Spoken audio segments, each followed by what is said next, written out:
This helicopter crash yesterday, my gosh, everybody's talking about it all around the country. We were so lucky. And I have a friend who's a great, great pilot, Rick Roiffe. He's a private pilot and aviation analyst. And Rich, welcome to the show, man. I love you, man, and thanks for joining us this morning, my friend. Hi, Joe. Sure, anytime.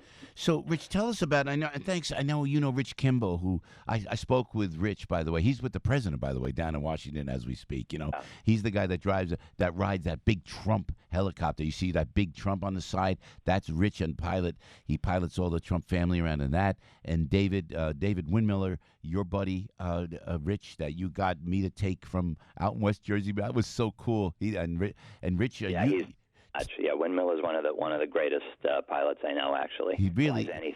And I tell you, you're pretty darn good yourself, man. Taking me with the plane with the parachute on it, and I was with Mo. Wasn't with Mo? Mo's like 6'5", and she fit in that plane great, man. That was great. But tell us, what do you think? What's your take on what happened with this tragedy yesterday, Rich?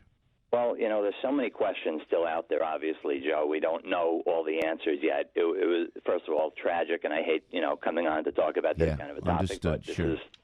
Stuff happens. First of all, you had some weather, real, foggy, bad weather yesterday. I'm not exactly sure, and I don't want to cast aspersions on anyone. I don't know why decisions were made. You're not there. You really don't know until the FAA and the NTSB come in and do all the investigations, which they will do, and they're great at it, and they do it thoroughly. You don't really know the reasons for certain things, but you can guess, obviously. These things do happen in weather sometimes. I don't see a lot of helicopters flying yesterday at that hour. To be honest, that was unusual. So it could be a weather-related thing. It also could have been a medical thing. There is such thing as a heart attack and things like that, when you're out there by yourself. Don't doubt it, but it could be.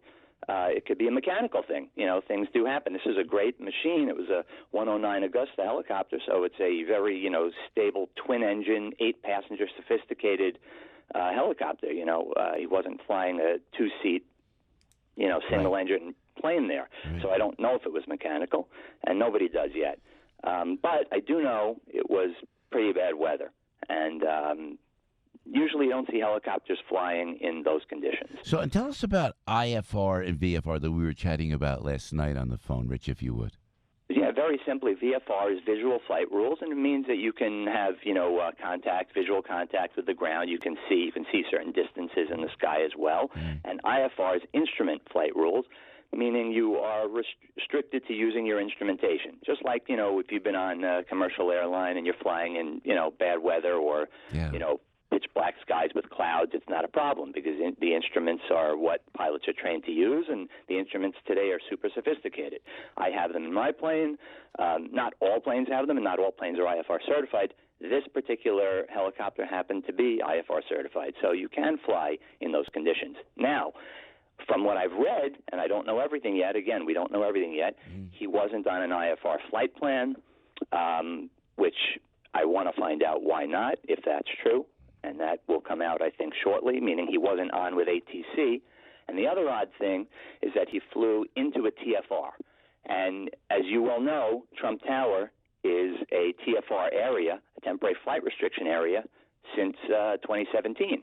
And it's going to be one for either another year and a half or another 6.5 years. We don't know yet. Yeah. So you have this TFR area where you're really not supposed to be flying unless you're cleared through with ATC.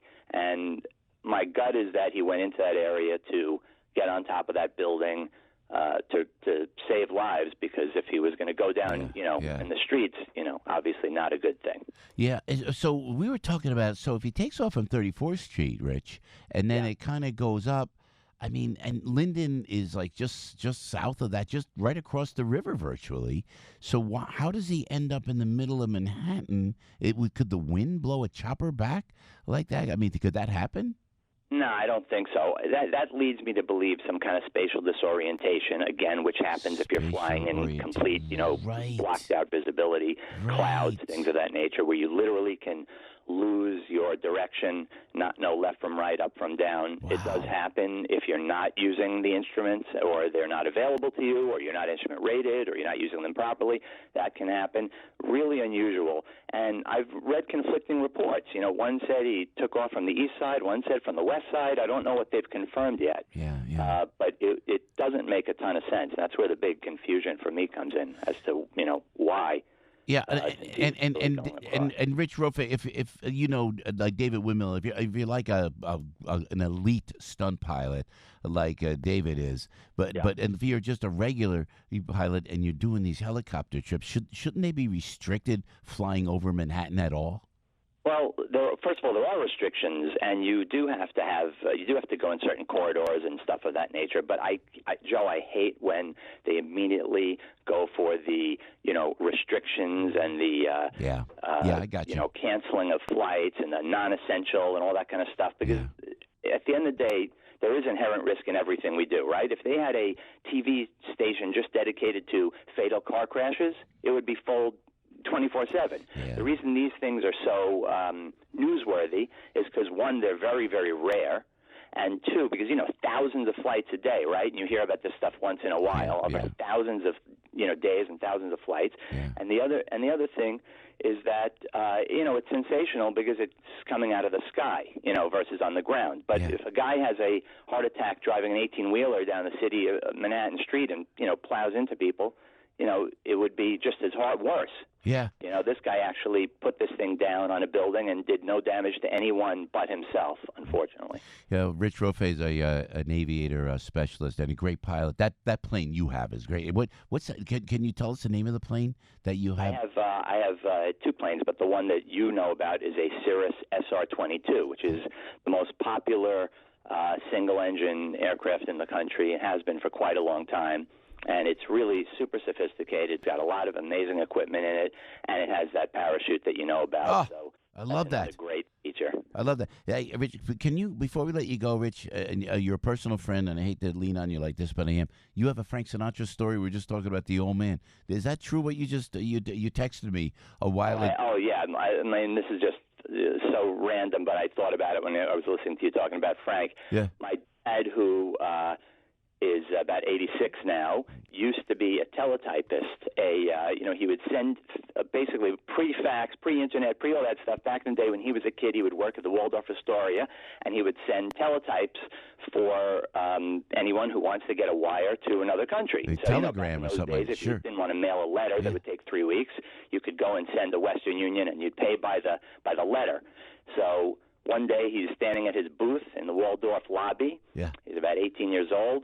And Frank comes in with a pack of guys, not the Rat Pack, because I asked him that, but just a pack of guys with him. Yeah. And he hands my dad a 3-page, which is very expensive in those days, handwritten letter to Ava Gardner, who was filming a movie, I think, somewhere in Africa at the time, somewhere overseas. Yeah. And my dad, being the nice guy that he is, offers Frank, if you send this 24-hour service, it's only $7.